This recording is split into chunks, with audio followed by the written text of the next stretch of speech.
Hello guys, welcome back to our YouTube channel. In this video, I'll be breaking down EURAUD and that's going to be breaking down USDCAD. But before we get into it, make sure you like, subscribe, and leave a comment in the comment section below. And make sure you turn on post notifications so you don't miss any more content. So let's get into it.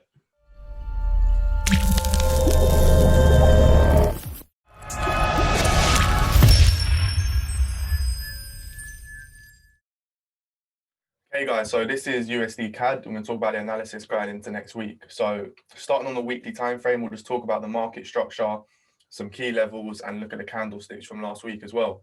So to start with over here, we can see price was making nice impulses to the downside, followed by corrections, followed by impulses. And then as you can see, we corrected again. However, the market failed to continue to the downside, and instead we just continued to the upside, made some corrections, and then we impulsed to the upside. And all price was doing was coming back up to the psychological level of 1.46 to make a double top.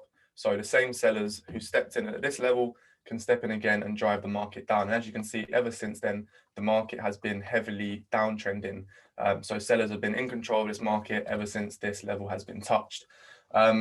Looking at how last week's candle actually ended, you can see it was very, very dominated by buyers. You can see it's a bullish hammer. We got a nice wick rejection to the downside, followed by a strong bullish candle body close. So that just signifies how buyers actually stepped into the market last week. So straight away, although the market is heavily downtrending, we may see early signs now of a reversal within the market, but obviously we need to be careful because the market is heavily downtrending and we are making lower lows and lower highs. If I drop down to the daily time frame, what can we see? So you can see I do have this trend line in place where we have made 1, 2, 3, so a third touch, and we have potentially now broken out of this trend. However, like I was saying previously, we are still heavily downtrending. If I was to highlight the structure, we do have this as a lower high. We do have this as a lower high. So we are in line right now with previous market structure. So in theory, we need to see this level broken before we start looking for these longer term buy positions, because obviously the market is heavily downtrending. We don't want to be looking for buy positions straight away until we get that market structure shift. Let's have a look at this daily time frame now in terms of the candles. So what actually happened last week is we was actually looking for a sell position on this pair.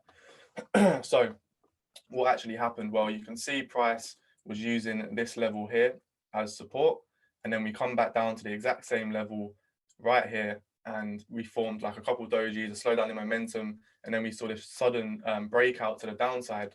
Now, what this could have been is a false breakout to the downside, which it was. However, we'll jump down to the lower time frames to see where sellers could have stepped in and where buyers actually managed to out trade them and actually drive the market higher. So let's jump down to the 4-hour just so we can have a look at this.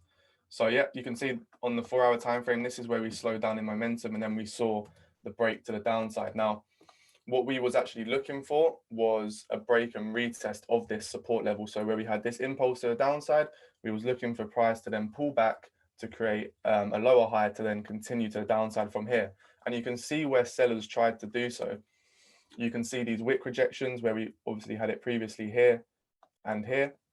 You can see we had it again. We had a slowdown in momentum. So this is sellers trying to make that decision to trade the market and drive the market lower from here. However, they wasn't able to do so. So all that just signifies is that the buyers in the market down here at this level were a lot stronger than sellers entering the market here, which is the reason why, as you can see, the market made this nice impulsive move to the upside, breaking structure. And you can see if I highlight market structure, we've got these lower highs in the market, and the market has just completely broken through that. We've got this inner trend line as well as this big outer trend line that we can see. We've started to break basically everything, all market structure. So what are we going to be looking for going into next week? So we can kind of confirm now that this is a false breakout to the downside, this structure here, and we could potentially consider this as a head of a head and shoulders pattern. If I could show you, with this being the head down here, copy this, we could potentially say that that's the shoulder and we could potentially come back down to make the right shoulder. Let's copy that. So like this.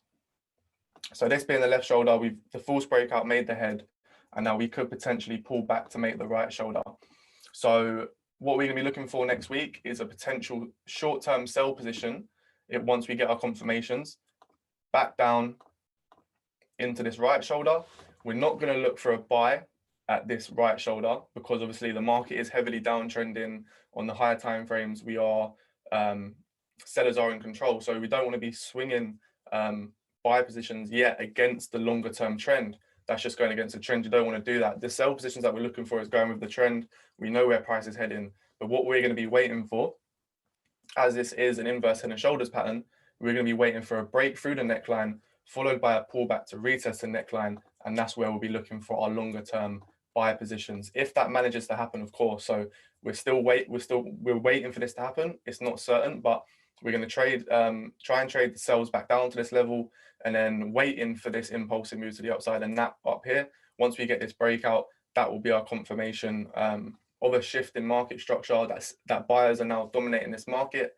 Then we will be looking for buy positions in the longer term. So yeah, this is USD CAD broken down. What we'll be looking for next week. Right, guys, I'm going to be explaining Euro AUD, breaking it down into next week. So jumping on the weekly chart, just looking at market structure and recent candles. So as you can see here, we had this ascending channel where price was just respecting it. We had that breakout to the upside, and ever since then, we've been very, very bearish, making impulses, corrections, and impulses to the downside. As you can see here, we've got a psychological level at 1.53, which you can see previously in history, we've tried to use it as a bit of resistance here, use it as support 1, 2, 3 times, and now we came back to this level. So are the buyers going to be interested in this level again? Potentially, but we need to look on a smaller time frame to try to pinpoint a location to either buy or sell it. So as you can see, this weekly candle actually closed as a bullish engulfing because it engulfed the last previous candle, and it did leave a big, nice wickie to the downside at the cycle level at 1.53. Just go down a smaller time frame to try to pinpoint other technical analysis on this pair. So looking on a daily chart, we can see this very well respected downtrend. We've got 1, 2, 3, so multiple touches respecting it. So yeah, definitely a nice downtrend.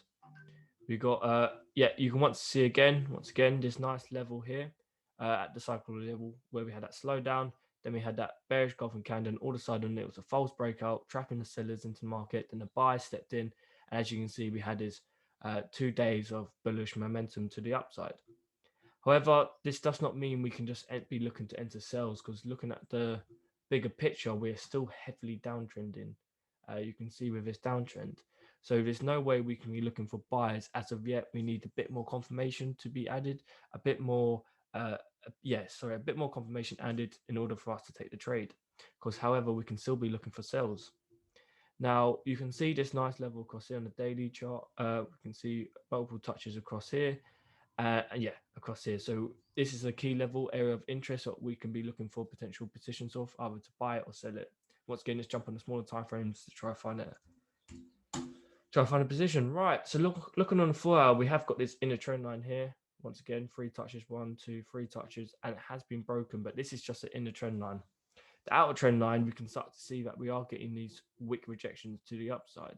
So this is potentially telling us once again as well that maybe the sellers are rejecting this trend line, and there might be potential to sell the market, even though we have rejected heavily of this psychological level 1.53.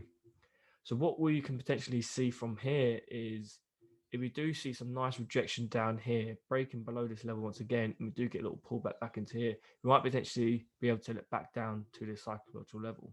This will leave a weekly wick, which makes sense. And even a daily chart, it might leave a daily wick as well. So we can potentially look for sales on this, going along with the trend.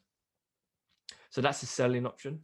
But the buying option, we would probably need to see something like this, where it might potentially come down back up to here, make a high low in the market, and then boom, see price push to the upside.